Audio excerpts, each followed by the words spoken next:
अस्सलामुअलैकुम मेरी online family. तो क्या हाल चाल है आप सबका। सबसे पहले तो आज मैं आपको बताऊंगा कि पाकिस्तान को 1.1 बिलियन आईएमएफ की तरफ से जो कर्जे की किस्त मिलनी थी वो अप्रूव हो चुकी है। अप्रैल में इंशाल्लाह मिल जाएगी। और उसी के रिलेटेड मैं आपको कुछ न्यूज़ शेयर करने वाला हूँ प्राइवेटाइजेशन की। पाकिस्तान की जो गवर्नमेंट है, करंट गवर्नमेंट है, जो कि जिसके करता धरता शहबाज शरीफ साहिब हैं, तो वो 25 तकरीबन कमोबेश 25 कंपनियों को वो प्राइवेटाइज करने की तरफ जा रहे हैं। तो मेरे ख्याल में ये बहुत बड़ी बात है कि एक गवर्नमेंट ऑन कंपनीज जो हैं उनको प्राइवेटाइज किया जा रहा है। प्राइवेटाइज करने का इधर मतलब ये है कि सिंपल बेचा जा रहा है। तो एक बेचना मेरे ख्याल में ये कोई अक्लमंदी की बात नहीं है, क्योंकि साफ साफ बात है ये कंपनी जो गवर्नमेंट ऑन कंपनीज थी, इधर से गवर्नमेंट का सोर्स ऑफ रेवेन्यू भी था। जब सोर्स ऑफ रेवेन्यू था तो एक किस्म का उसको ये ब्रेक कर रहे हैं, तो पैसा ही फिर किधर से आएगा, सोचने की बात है। तो पाकिस्तान मजीद दलदल में जाएगा।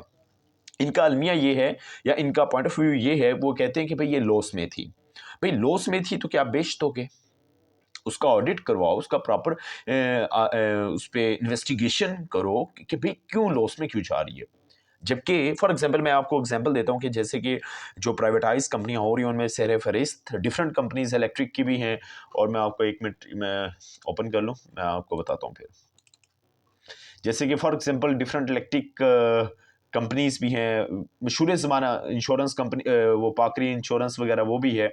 मशहूर ज़माना पीआईए, मैं इस पे थोड़ी सी बात करता हूँ।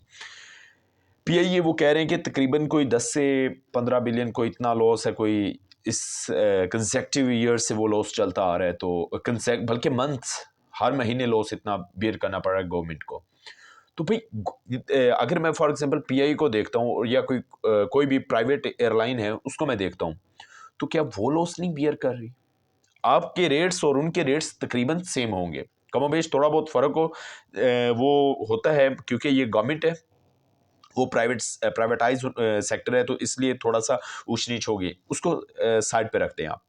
आपके रेट तकरीबन सेम है, आपकी अंडरस्टूड बात है, सब कॉस्ट आपकी सेम होगी, क्योंकि सेम इंडस्ट्री है आपकी, कॉस्ट सेम होगी। उनको प्रॉफिट हो रहा है, आपको लॉस हो रहा है, तो इसकी क्या इंडिकेशन है? अंडरस्टूड बात है, आपका स्टाफ जो है फ्रॉड कर रहा है। आप फ्रॉड को डिटेक्ट करने की बजाय आप उसको सोल्ड करें, डिस्पोज ऑफ करें। ये किधर की अक्लमंदी है, किधर का ये बेस्ट डिसीजन है? कोई भी गवर्नमेंट आती है वो गवर्नमेंट के एसेट्स बनाती है। वो एक जो भी स्टेट है, पर्टिकुलर स्टेट है, उसके एसेट्स बनाती है। अगर आपको मैं बात करूं, फॉर एग्जांपल हम इनको जो डिफरेंट कंपनीज है, 25 कंपनीज हैं, इनको हम बेच के पैसा ले लेंगे। आईएमएफ का हम लोन ले रहे हैं। अब शाहिद हैं कि 6 से 7 बिलियन की हमने फिर वो एक 4 से 5 साल के लिए प्रोग्राम लेना है। इतना पैसा आ जाएगा, वो किधर जाएगा? डीप पॉकेट्स में जाएगा। तो मेरे ख्याल में ये कोई बेस्ट डिसीजन नहीं है, लेकिन क्या कह सकते हैं। उसके बाद बाकी जो है आपको मतलब सजेशन ये है कि आपको इधर आप ऑडिट की तरफ जा सकते थे। इन कंपनीज का आप ऑडिट करवाते, उस पे मतलब जो फ्रॉड रिस्क फैक्टर आपको क्योंकि साफ साफ बात है, आप ये देखें ना, ये कंपनीज हैं, इनके जो भी प्राइवेट सेक्टर की कंपनियां, उसमें प्रॉफिट हो रहा है, आपकी कंपनी में लॉस हो रहा है।